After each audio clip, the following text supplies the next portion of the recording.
are still now on the track of conquest of living space. We will switch over again to the final solution, and then we will speak about the Warsaw Ghetto uprising. And then when you said you want us to know the reaction of the Jewish population, do you mean like the Nuremberg laws? Or do you mean the whole No, thing? I mean the reaction of the Jewish population. If you have looked carefully through Davidovich, she has a first section which is the final solution, narrated from the viewpoint of the executioners, or that is of the Nazis, who were step by step moving the Jewish people into a situation where they would be, I would say, geared for the final solution. And then the second part is, how did the Jewish population react to this, to the implementation of this whole process of preparation for the final solution? And then the third part is statistics on what was the number of casualties of this country, I mean the Jewish people of this country or that country. I'll say also a few words about Luxembourg at that time. Okay, other questions? As far as I recall, yes? Could you explain a little bit about the persecution of the Gypsies? When we watch a little bit more, let's say, extensively on the record of the Nazis, what kind of people did they send to the extermination camps? Then there were three categories of people, probably even more, but three were singled out for this. The major part were, of course, the Jewish people, because of Hitler's I would say, extremist, radical anti-Semitism which he developed from his Vienna days on. Then there was a second category of people who also fell victim to let's say, anti-Gypsy or anti-Sinti and Roma. The Germans called the Gypsies, they called them Sinti and Roma, but they were the Gypsies. And the Gypsies had, you know, that nobody knows exactly their origins if we go back in history. Some say that they came even from India in ancient history and moved then slowly closer to the West and ended up in Eastern, Central and Western Europe. Now, the Gypsies, even today, have the reputation of wherever they settle down, that they do not live an honest, regular life, that they are essentially specialized in terms of on stealing from people and this kind of a prejudice, which I think, as the same as for the Jewish population, is absolutely without foundation for the immense majority of Gypsies. It might be so that some of them, when they are sometimes referred to as the migrating people. You find them even today. I'm aware of that. There are not that many here in Luxembourg, but there are some here, but they are very often in southern countries, in southern France, in Italy, and in other places where the weather is more, let's say, is less harsh than in other parts. And they travel by special cars, huge trailers, and then they form colonies in some places, and usually wherever they settle down, the municipalities are hostile to them and say they harass them and so on. So in other words, even today the Gypsies have this kind of a negative reputation that let's say the sedentary, the natives, wherever they come, they look upon them with suspicion. The Nazis shared this absolutely, and they considered that they considered them also for racial terms. First of all, there were the prejudices, and in racial terms they considered that they were maybe not a wicked race, but an inferior race they had, and that it was bad if there would be a kind of mixture of race. So they considered that they had to be done away with. And the fact is that close to 1 million of these Sinti and Roma were ultimately reserved for the final solution and were exterminated. I do remember in one of the panel discussions we had here when there were still enough survivors of the extermination camp. One of the survivors, of the Jewish survivors, mentioned that nearly at the end, when the Red Army was already moving closer, when then the SS decided to do away with the gypsies. Some of the gypsies had even, they were not all wandering or migrant people. Some had settled down and they were of gypsy origins and even had served in the German army. There were even gypsy high-ranking officers. But this did not save them from being sent to the gas chambers. So the only problem was, not problem, the differentiation was they left the gypsy families together in the camps. In other words, there was not this separation, men on one side and women and children on the other. The families were kept together. And so when it was decided to do away with them, they had no doubts what the Nazis had in store. So they did not start let's say, a violent uprising. But when they were killed, they reacted, they cried and there were screams. It was apparently horrible for all the other inmates and of course for them too.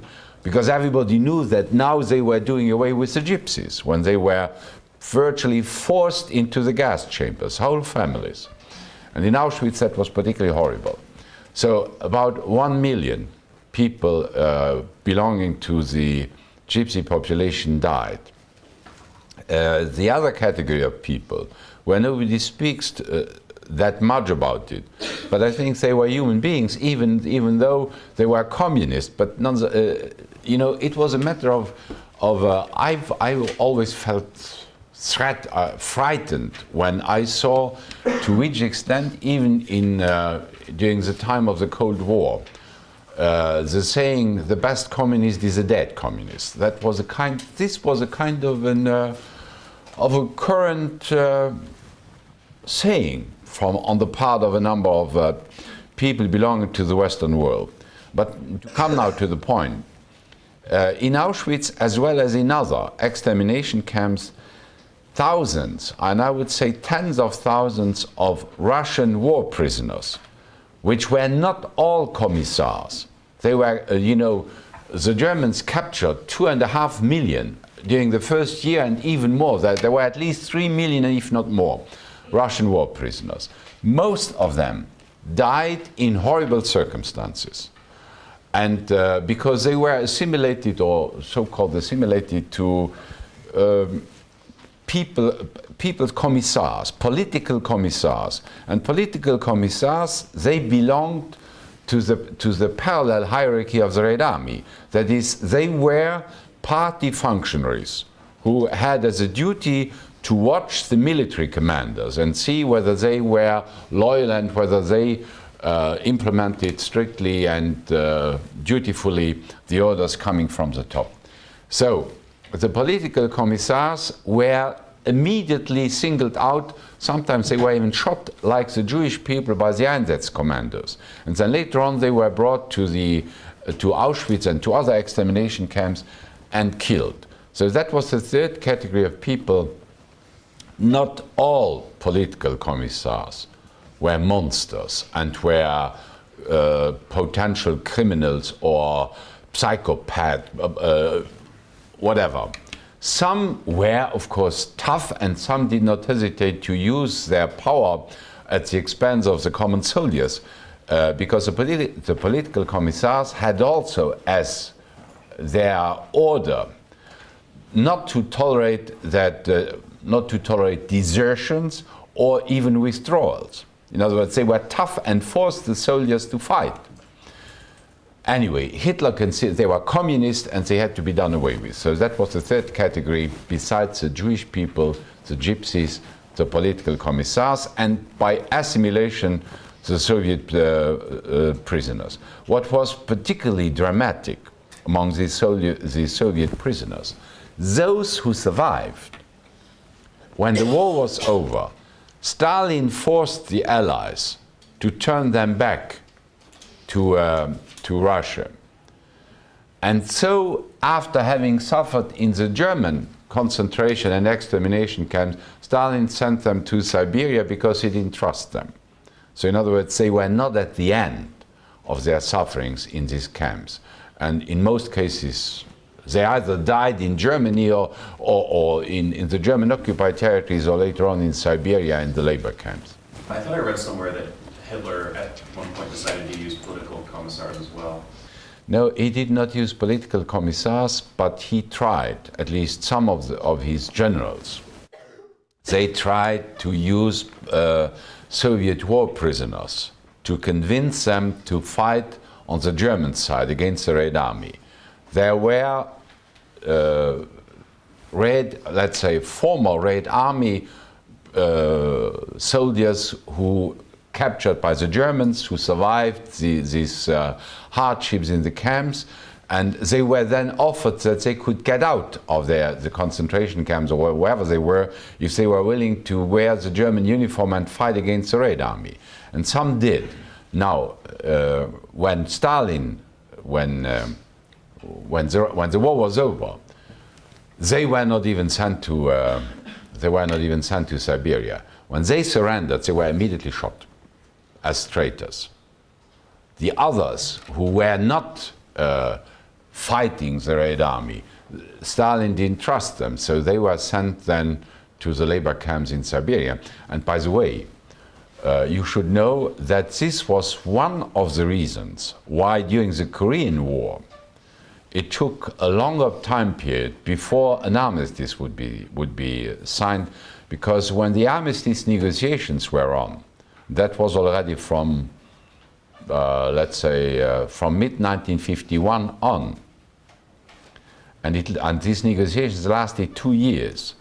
It was, one reason was because Stalin had no interest, but there was another reason, that was the Chinese and the North Koreans requested that those Chinese and North Korean war prisoners in American hands, they were about 200 or 300,000, that they should be turned over to the Chinese and to the North Koreans. The Allies, the Western Allies, refused because the danger was that they would be shot right away, because they had not made any secret about their critical attitude towards communism, Chinese as far as North Korean. So because the memory of those prisoners which had been turned over to Stalin and which were either shot or sent to labor camps in Siberia were still vivid in the memories of Eisenhower and the Western political and military responsibles. So until this problem was solved, the armistice negotiations in Korea were stuck. And that was to some degree a belated consequence of the experience which had been made after World War II with the Russian war prisoners when they were turned back to Stalin. You said the different stages of the SS. Do you mean like from the beginning all the way up to the very end of the war? Like, who was in charge of? Well, I remember that I made in one of my lectures, I told you that you should get some clear ideas without now specifically following the chronological differentiations and changes in the SS organization. I told you that you should know how the SS empire and the SS organization worked. First, the general SS, they were not all now full-time SS. You could be a member of the SS the same as you were a member of the SA. Later on, more or less, the SS became identified with different occupation inside the Nazi state. This was the general SS. Then there were the SS guards of the concentration camps and extermination camps, later on called the death head units. Then there were the army SS. They were developed after the Night of the Long Knives, after the SA had been done away with. Himmler could build up SS special elite units, which were particularly trustworthy from the viewpoint of the party. And then ultimately there was the SD, that is the SS intelligence organization. They were the ones which Heydrich headed, and as long as he lived, and this was a kind of rival organization in terms of intelligence compared to the army intelligence, which was the Abwehr. They were, and then of course the SS commandos who operated behind the lines on a limited way in the Polish campaign, and on a much bigger scale during the attack against the Soviet Union from June 1941 on. These were the SS, how they were organized. I told you, well, that is an important consideration, that Heydrich and Himmler, they merged the state institution of the political police Gestapo with the SS. A Gestapo member had to be, if he wanted to stay in the Gestapo, to be also a member of the SS.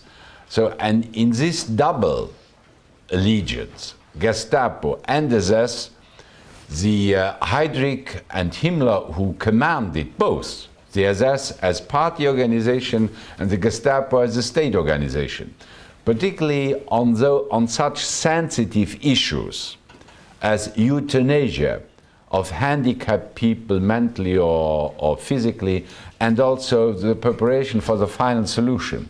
When they did not want that the public opinion would learn too quickly or would learn at all about what they were really doing, then they used the Gestapo members essentially as SS members. It was a party organization, nothing was published, nothing came out into the open, except at the end of the war.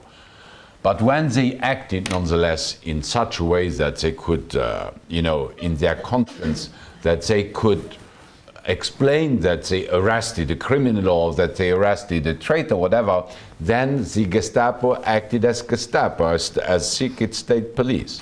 So that was the merger of Gestapo and SS in the functioning of the Third Reich. The Gestapo is a state organization, that's state police. It was Gestapo, Kripo, Schupo. These are all German abbreviations for Kripo is a criminal police, Schupo is a normal police, and Gestapo is a political police. That was a state organization. The SS was a party organization and would be commanded by the party higher-ups, Heydrich and Himmler. But they also commanded the state organization, that the police. So in other words, there was always this kind of double command structure. And Hitler used this purposely because he wanted to hide what he had in store in terms of final solution and so on. Who were the Eidelstedt commanders? Einsatzkommandos.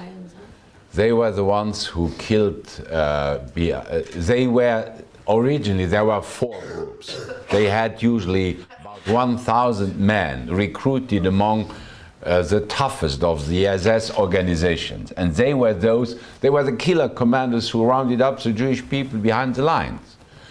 And when, I mentioned that last time, when first they killed the man, but then of course they could not, what would they do with women and children? Then after 3 weeks or a month of killing men behind the lines, they considered that they had to kill all the Jewish people.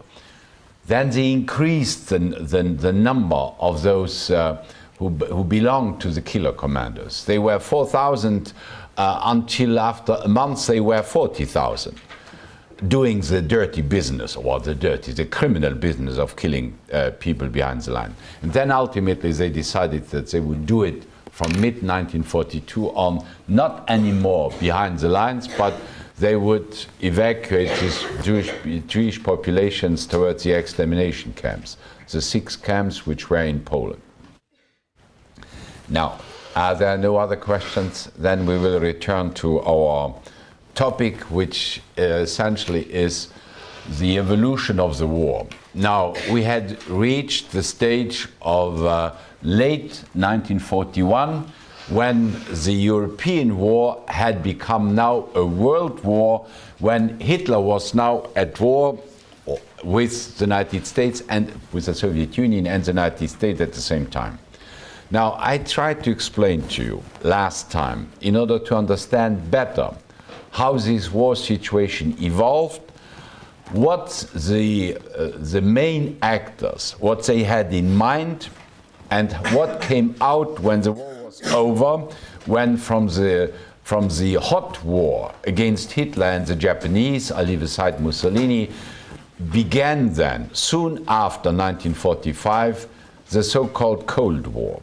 And I told you that particularly the Soviet Union, Stalin on one side, and Churchill and England, Roosevelt and the United States on the other, they were certainly not natural allies.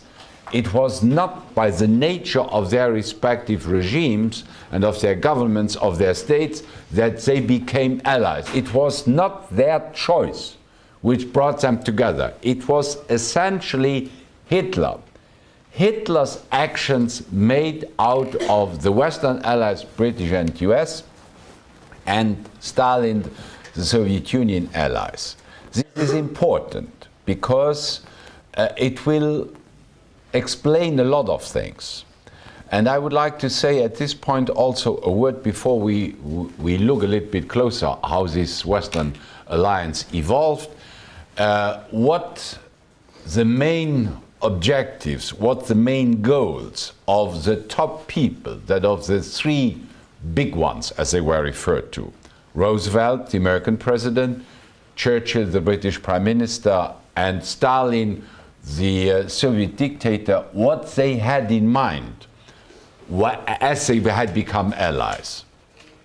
For Roosevelt, for the US president, it was essentially the main goal was to defeat the aggressors, the Japanese and Hitler, as soon as possible with at least sacrifices in terms of soldiers, in terms of casualties, military or civilian. So in other words, win the war, end the war. That was essentially the aim of Roosevelt, and in the terms I mentioned to you. For Churchill, the situation was different. Of course, the British wanted to win the war, but they had, from the beginning on, post-war also goals and objectives. Precisely, they had entered the war, I told you last time, in order to prevent Hitler from gaining a dominant position in Europe, and through this threaten also the security, the existence and the interest of Great Britain. So, and that was not new in British foreign policy. That is a kind of constant major objective from the days of Elizabeth I on until Churchill, until the 20th century. I give you examples. When Philip II became too strong, when Louis XIV became too strong, when the French Revolution and Napoleon became too strong, and ultimately when William II and Germany became too strong, at the beginning of the 20th century, Great Britain went at war against this too dominant European country. So Churchill had this in mind. But Churchill's problem was, while he was defeating together with Stalin first and then the United States, Hitler in Europe, a new danger emerged. And Churchill was, by his background, very suspicious of communism. He was a conservative. And he hated the communists really as much as he hated Hitler. Well, it might be a matter of nuances. So he didn't trust Stalin. And so as Hitler went down step by step, year by year to defeat, Stalin emerged as a new danger who was on the verge from 1943 on, as we will see it, to get a dominating position in Eastern, Central, and even beyond in Europe. So, and Churchill wanted to prevent this, to keep the Russians, Stalin, out of at least Central Europe and Southeastern Europe. He couldn't do it in Eastern Europe because, after all, Stalin was the immediate neighbor. So that was Churchill's vision of the evolution of the war and also of the post-war period. Stalin's, of course, was different. Stalin was at the same time the heir of the communist universalism, of this kind of communist doctrine that Marxism, the Marxist revolution should be spread worldwide. Stalin had even made decisions in the early 20s in this regard. So in other words, he had as a communist, he was supposed to promote communist revolutions worldwide. And as a successor of the Russian expansionist policy, as a successor of Ivan the Terrible and Peter the Great, he would promote Russian expansionism, that is, Russian rule in all directions, as the Russian Tsars had done it in earlier days.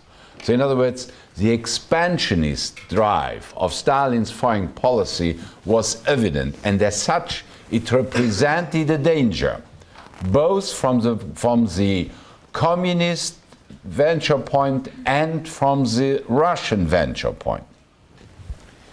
So in that sense, Stalin necessarily, when he made military decisions during the war, he would always keep in mind what ultimately he was going after: spread Russian and communist domination. The problem was, and that was an internal problem as far as Stalin was concerned, what would be in the two, let's say, in the two aims, what would have ultimately priority? The Russian dimension or the communist dimension?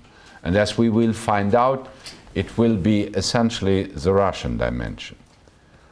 And as such, the roots, the origins for the Cold War were implicitly given already from the moment on that this alliance had been created by Hitler's actions from late 1941 on. Now, 1942, let's examine now, we have seen the military operations. Let's look now on the political stage. How did the relations between Churchill and Roosevelt, the two of them, how did this evolve, and how did their common relation with Stalin evolve? Now, first, let's put it this way: for historical reasons, Churchill and Roosevelt did get along with one another relatively well during in 42 and 43. It was only from 44 on that on the US side a kind of, let's say, suspicion did grow up as far as Churchill was concerned, which is hard to believe, but that was the case. So, first of all, from late 41 till early 43, that is, during the year when the turning of the tide occurred, the British and the US, they practically saw it eye to eye as regards to the Soviet Union. Now, Stalin urged from the beginning on, from late 41 on and early 42 on, his Western allies to open a second front in order to take the pressure from the Red Army. Stalin requested that a second front should be opened. And the Western allies had made vague commitments that they would open up a second front, but they did not commit themselves, I would say, in time when they would open up this front. For Stalin, when he defeated Hitler in the Battle of Moscow, that was a relief, but it was only a temporary relief. He had prevented the worst. If Moscow had fallen, nobody would have known exactly how the war would have. So in other words, at least he had inflicted a defeat to Hitler. But nobody could know, even though we know that Hitler did not have reserves enough to continue a vast operation on a vast scale.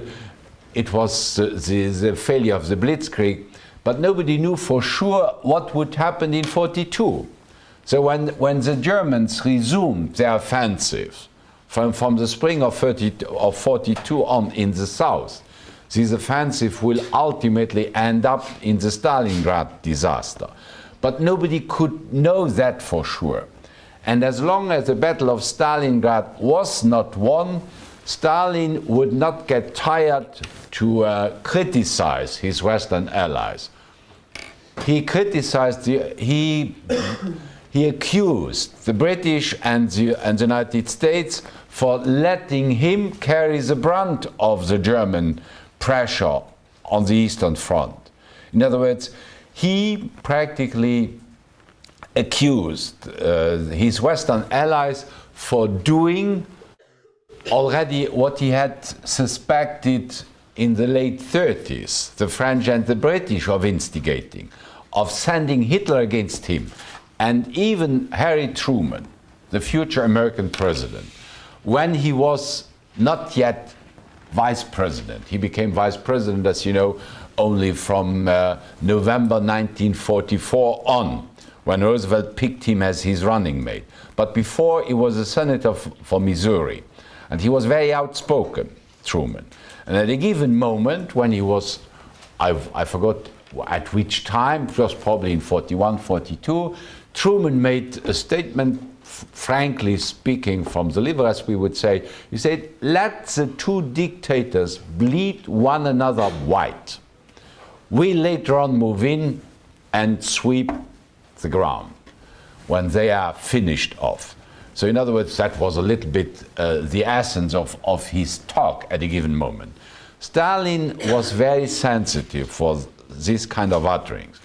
Truman was realistic, but it was not because the British and the US wanted to let the two dictators bleed one another white. It was simply because the American war preparations were not advanced enough to launch a major landing on the Western Front. Remember what I said last time, the US war machine was only, beginning to turn full speed from late 41 on.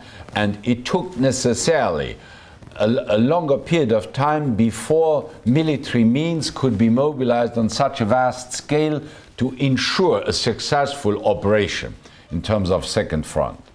But during all this time, Stalin would not get tired in terms of blaming his Western allies. Churchill and Roosevelt met several times during this,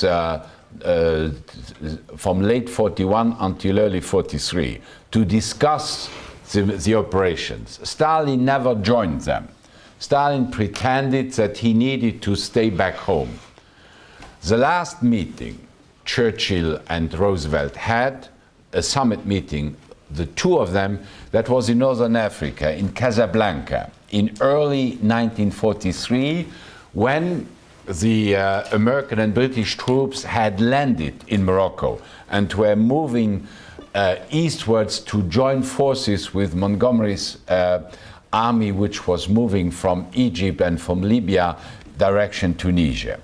So when this summit meeting did take place in Casablanca, by the way, I can't help asking you a question. Do you know probably that that's the name of a very famous movie, yes. Casablanca? Yes. And I hope that you know it's one of the best, with Humphrey Bogart, of course. Oh, yeah. Oh, well, I'm glad at least that Liza Minnelli is the exception, which you did not know, even though she comes much later, that you know at least Casablanca and Humphrey Bogart's role there. Okay. Parenthesis closed. So they met in Casablanca, and Stalin by that time, even though he did not participate, he had stopped nonetheless his recriminations. He had stopped his loud accusations against his Western allies, because at that time, when the Casablanca meeting did take place, the Battle of Stalingrad was over. In other words, this time, Stalin had not only stopped the Germans, but he captured the Sixth Army. In other words, Stalingrad was definitely the turning of the tide in the East. It was a proof that he alone could win the war. But of course, it would last much longer, and the casualties on the Russian side would be much greater. But at least he ceased to complain, as he had done for more than a year, towards his Western. But he did not go to Casablanca. Nonetheless, the meeting in Casablanca was important, because two decisions were made during this meeting between Churchill and Roosevelt. One decision was that the Germans, that no negotiations would be started with the Germans to end the war. There would be only one term: unconditional surrender.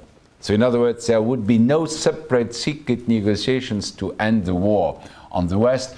There would be only one line: unconditional surrender. That was in order to ensure Stalin that there would be no secret dealings, so that Hitler could continue to fight him, and that he would get a peace with the West. Now this is important, the unconditional surrender, because this was considered, right or wrong, by the German military opposition, by the German generals, because most German generals, except the fanatics and the blind ones, they knew from Stalingrad on that the war would be lost, that they would lose the war. So in other words, the temptation was now, and I'll say a word about it a little bit later, that they might try a coup against Hitler. But most of them, generals, were by far not always as courageous as their job might give the impression of. The German generals did not act, except much later when it was too late, because allegedly because of this Casablanca statement that Germany would not get a special treatment if they would try to end the war earlier. There would be no negotiations, only unconditional surrender, and they would have to accept whatever was decided. And so they thought, okay, if we cannot get a special deal, then we will continue to fight. That is one thing, which was used by them as an excuse to not act against Hitler earlier than July 1944, when it was much too late. The second thing was, it was decided to bomb the German cities and the German industrial centers. Now, this bombing of the industrial centers, you could say that would make sense in military terms. To bomb the German industries would be to cripple and to weaken the German war effort, which was at that time, building up under the guidance of Albert Speer. But what was not included here, at least, it was a calculation which was never totally absent. And it was advanced by the British, essentially, because the British still resented what the Germans had done to them from 1940 on. That is the bombing of London and the Blitz and all this bombing of civilian targets. They wanted to pay back the Germans and try to make the German civilians suffer. It was, this calculation of trying to break the resistance of the civilian population so that a war would end faster, it only worked once. And that was the exception. That was the A-bomb against Hiroshima and Nagasaki. All other attempts during World War II and even afterwards, also in Vietnam, at the time of your Vietnam War, these were miscalculations. because very often the resistance, or let's say the tiredness of the civilian population with the existing regime did not come forth, but on the contrary, a fierce determination was a consequence to hold out against those who bombed now, civilian victims. And you might know that on the German front, the best known example of this bombing, we will see, that was Dresden on February the 13th, 14th, but it was not the only one. Even on March 16th, that is 6 weeks before the end of the war, the Allied bombing of the city of Würzburg, which is a smaller city than Dresden, which was savagely bombed and practically as much destroyed as Dresden occurred. So this decision to bomb civilian targets in order to break the resistance of the population and hasten the end of the war, this was decided in Casablanca. So far for Casablanca. So unconditional surrender and bombing of industrial and civilian targets in Germany. The consequence, as you know, was that most of the German cities were heavily damaged. I think there was practically none of mainland Germany which escaped this kind of heavy bombing. After that, we begin the third period, that is from 43 till 45, that is from Casablanca, from the Stalingrad surrender to the end of the war, to the German surrender altogether. The war, in other words, after Stalingrad, lasted nearly 2.5 more years. And this was only possible because at that time Albert Speer practically coordinated the German war effort on a vast scale by exploiting all the resources Germany had, but also all the resources the German occupied Europe offered to the German war effort. That is, he mobilized millions of people, forced labor. France, the other occupied countries, and also in Eastern Europe, including now the concentration and even extermination camps, which had also to make their contribution besides the racialist facet to the German war effort. And that is the reason why Speer was tried and condemned not to death, but to 20 years imprisonment. It was exceptional, by the way, because one of his assistants, who was more directly in charge of forced labor throughout Europe, by the name of Sauckel. You spell it capital S-A-U-C-K-E-L. This Sauckel was also tried and condemned to death because he had even gone much further than Speer in trying to mobilize all the resources the Europe could offer to the Germans. I would like to say a few more words about the German war effort. You know that parallel to the United States, where from 1942 on there was the so-called Manhattan Project, was actively pursued in order to build the A-bomb.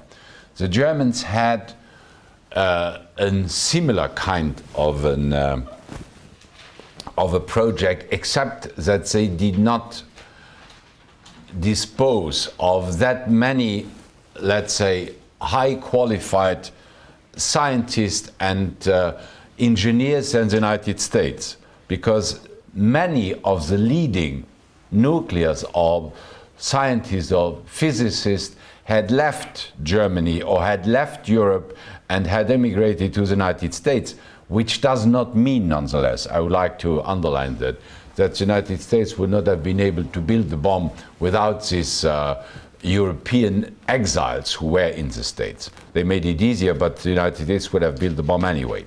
So the Germans had their experimental stations in Norway where they tried to produce the so-called heavy water, but they were far away from reaching the level that they would have disposed of an A-bomb. That was not a perspective. On the other hand, nonetheless, they developed a number of weapons which will be weapons of the future. They developed rockets. The Germans were much ahead of everybody else in terms of developing rockets, the famous V1 and V2. The V1 being not exactly a rocket, this was more of an unmanned rocket plane, more or less. The same as the United States had planes like this at a later date, even in the last 20 years. Whereas the V2, they were real, genuine rockets which were able to deliver bombs of a power of 1 ton, except that these V2 rockets, which were used at the end, could not be directed, could not specifically hit specific targets, but very often were sent vaguely in direction England, where they hit targets which could not be identified always. So in terms of rockets, the Germans had an advance. They had also an advance in terms of jet plane, of fighter planes. The Germans developed the first jet fighters. The Allies did not have jet fighters at the end of the war. The Germans had some, but they did not have them in sufficient number to make a difference. And ultimately they developed also what was referred to as a kind of silent submarine, which could not be detected by usual means. But again, these innovations could not be used for making a decision in Germany's favor at the end of the war. So far for this German war effort, it was a gigantic effort. It prolonged the war, but it would not make, of course, a decision, because the means, the United States and the Soviet Union and England also could mobilize, were much bigger and greater than what the Germans or the Japanese could do. Now, coming back now to the political issue.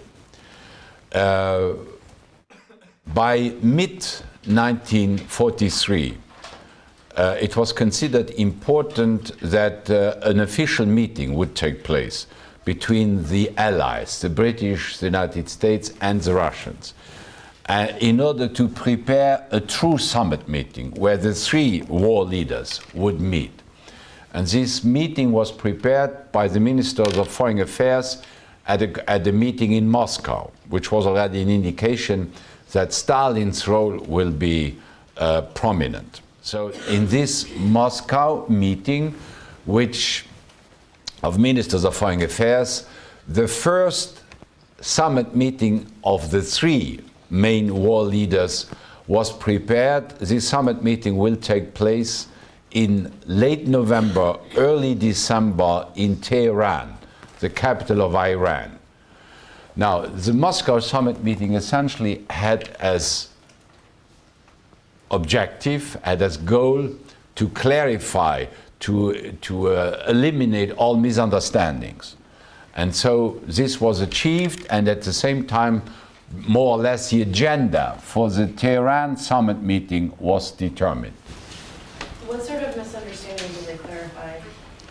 Stalin still had suspicions of what the Western, they had, for instance, to convince Stalin that they meant business with their Casablanca decision, that they would not make a separate peace with the Germans.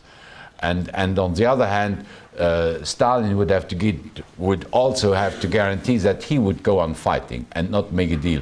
In other words, it was more an, I would say, clarifying of misunderstandings and of suspicions on each side. So the first summit meeting will take place now in November, December 1943 in Tehran.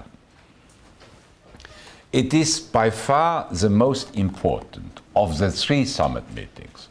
There were three where the three big responsibles, US President, British Prime Minister, Soviet dictator, they met.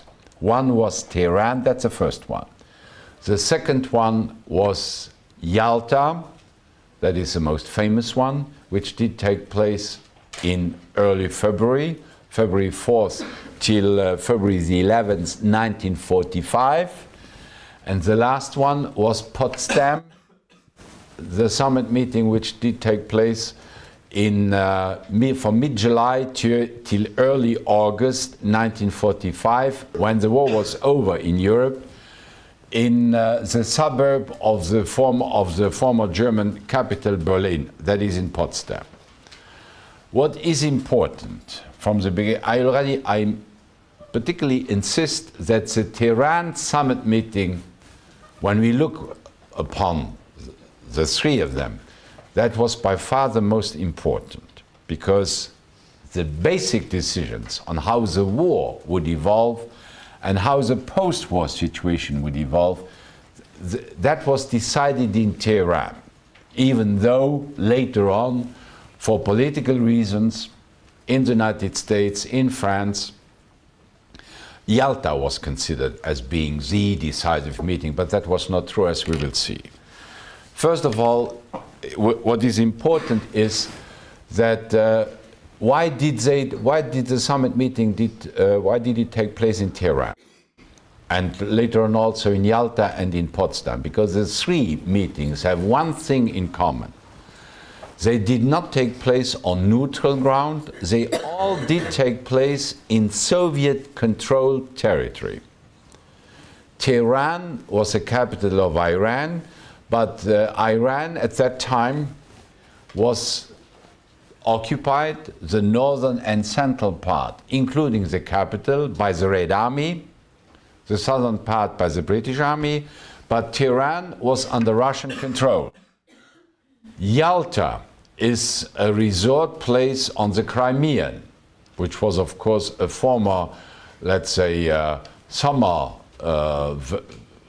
residence or summer vacation place of the Tsars, and Stalin had his summer dachas also. In other words, Russian control. Potsdam was at that time in the Russian occupation zone of Germany. In other words, Stalin's suspicions were such that he would not go out of the territory which was controlled by his secret police, that is, by his own people.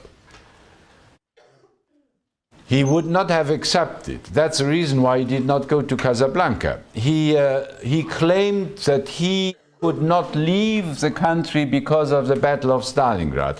But the Battle of Stalingrad was practically over when Casablanca did take place. Stalin's suspicions against anybody were so great that he would never leave his own controlled territory. That's one thing.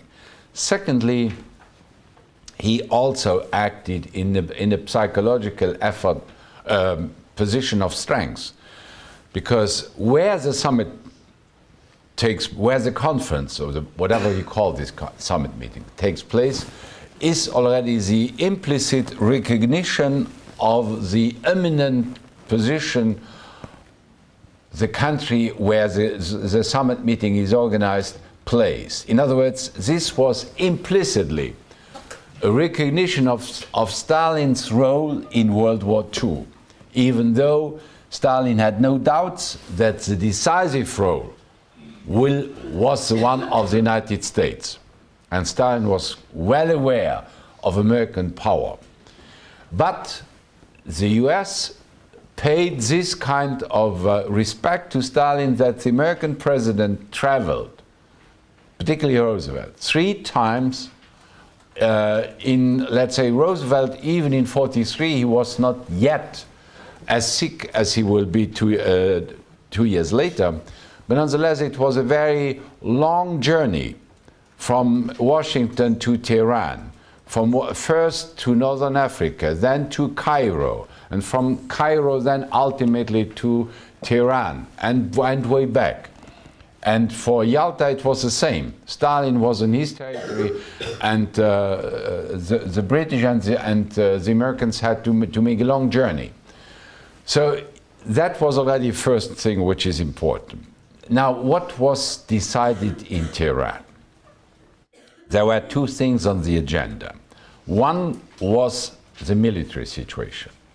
What kind of measures in military terms would have to follow?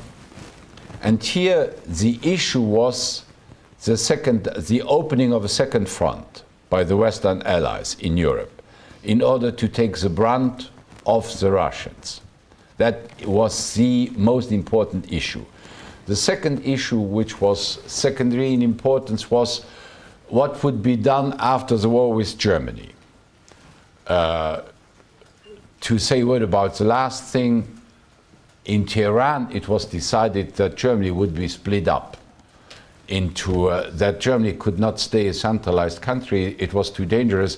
They had started war 3 times against the French in 70-71, even though that is debatable, World War I and World War II. In other words, Germany was considered as a dangerous troublemaker and should be split up. But this will not happen, and that was not the important thing. The important decision was the second front. And here there were 2 possibilities. One was presented by Roosevelt and Stalin. The other one was proposed by Churchill. I should say, to simplify it, Churchill and Stalin had both different arguments and different views on how the war should be pursued. Stalin considered that the second front had to open up in France, that is in the West, in Normandy. And this way, the United States would move from west to east. This meant that the Red Army, moving westwards and southwards, the Red Army would then liberate all of Eastern, Central, and Southeastern Europe, which meant that this would be the occupation zone of the Red Army, which means that in the post-war time period, Russian Soviet influence would be decisive in these areas. That is why, as you can imagine, Winston Churchill made another proposal. Churchill argued that the landing should take place in the Balkan area, Greece from the south. And this would mean that the Allied forces landing in the Balkan area, that is in Greece.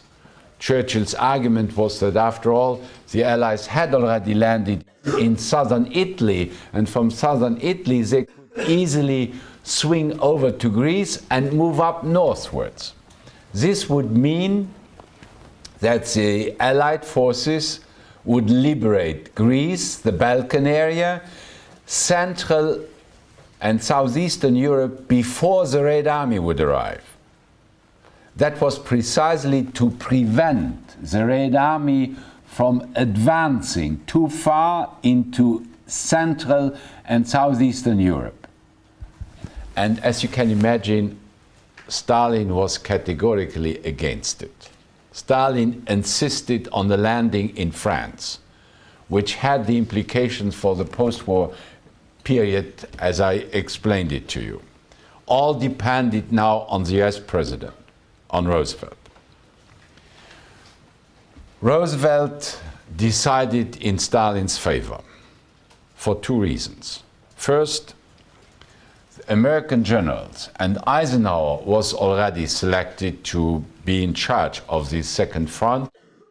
Eisenhower and his close collaborators considered that it was much easier, particularly for motorized divisions, to move from Western France eastward, because there were roads, it was flat land, the armored divisions could advance much more easily than in the Balkan area, because in Greece and in Bulgaria, the whole area was hilly and was also forest covered. In other words, it was It was difficult to penetrate. It was easier to stop an advancing motorized army in this area than to stop it in a flat, open space like France. And then there was another argument.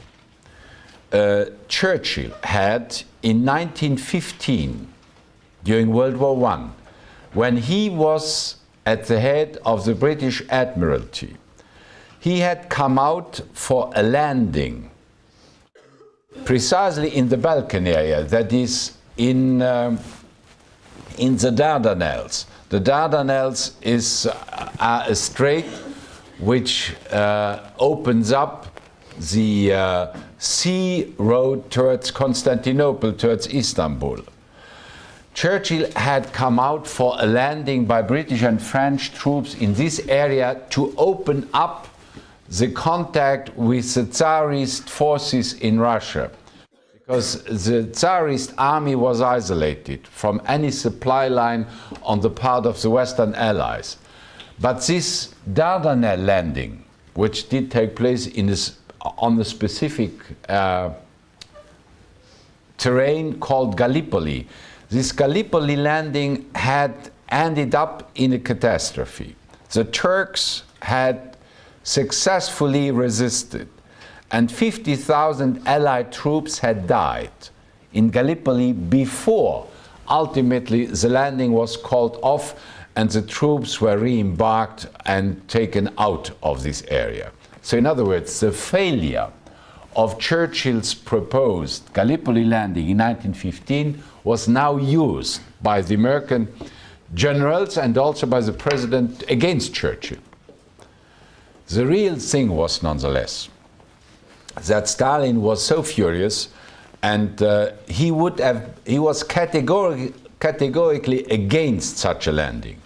And the United States considered that Stalin's alliance was vital for winning the war. So in other words, in order not to antagonize Stalin, Roosevelt decided that the landing would take place in France, in Normandy, with the consequences I told you, that Eastern Europe would be left to the Red Army. It was not in Yalta where Eastern Europe was sold out, as later on the Republican opposition in the United States claimed, or de Gaulle in France claimed. It was in Tehran that the decision was made to land in France and not in the Balkan area. This being said, the conference ended, and the preparations were now taken precisely to organize this landing in France. So in early 1944, the Operation D-Day were in full swing. The preparations in England were pushed on a vast scale for landing in Normandy. And so Stalin was satisfied, but Churchill, before when the conference ended, Churchill did not give up a slight hope that he might have a Balkan front. So when Churchill left with Roosevelt Tehran, they traveled to Cairo, where they met in a bilateral meeting again. He tried once more to convince Roosevelt to change his mind, to allow a landing in the Balkan area. When Roosevelt refused, Churchill then flew from Cairo to Ankara, to the Turkish capital. Churchill now tried to convince the Turks to open up a front on their part of on their European territory against the Germans. So in other words, if the Turks would now enter in late 1943 the war by attacking Bulgaria, which was a German ally, or by attacking the Germans in that area, then they would automatically draw support on the part of the allies of the British and the United States to back them up. In other words, by trying to convince the Turks to do the landing, Churchill might get what he had been refused in Tehran. But the Turks would not listen to him. The Turks were neutral in World War II, unlike what they had been in World War I. And the Turks did not forget that after World War I, the British had taken an anti-Turkish attitude after 1918, 1919, when they had even supported the Greeks in their crazy attempt to conquer areas of Asia Minor. In other words, the Turks, first of all, they resented the British attitude during World War I and after World War I, and the Turks also understood that Stalin was absolutely hostile to such an venture, to an attack by the Turks in this area, and that Stalin was their neighbor, not only on the Black Sea, but also in the Caucasian area, where Armenia, Azerbaijan, and Georgia were Russian territories which had borders with Turkey. So the Turks refused to play Churchill's game. So his last attempt to open up nonetheless a front in the Balkan area had failed. He tried to convince the Turkish government, but he failed. The Turks they understood immediately his game, and that they would be left with a hostile Stalin, and they would not play this. So in other words, the landing would take place, and did take place then on June the 6th, 1944, in Normandy. Now, this operation in Normandy did satisfy Stalin, whose army was by that time on a vast front now, entering Eastern, Central, and Southeastern Europe. The Russians were on their sweeping step-by-step advance to kick the Germans. They had already kicked the Germans, or they were in the process of kicking the Germans out of Russia and of occupying then those areas which they considered as their natural field of interest. But then occurred one event which did in many ways aggravate the relations between the Allies. Because on the Western Front, the Allied troops advanced, liberated Paris, then stopped in order to build up new momentum for a next blow against the Germans, allowing the Germans to, as I said earlier, to launch the battle on the Bulge. But on the eastern side now, there was the Warsaw Uprising in August 1944. The Warsaw Uprising did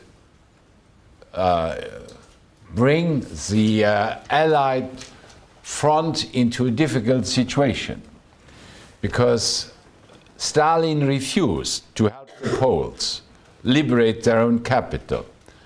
He had his army, as I told you, stop, and he allowed the Germans to crush the Warsaw Uprising. For reasons I told you, because the Polish underground army, which obeyed the Polish government in exile in London, was anti-Soviet and anti-communist.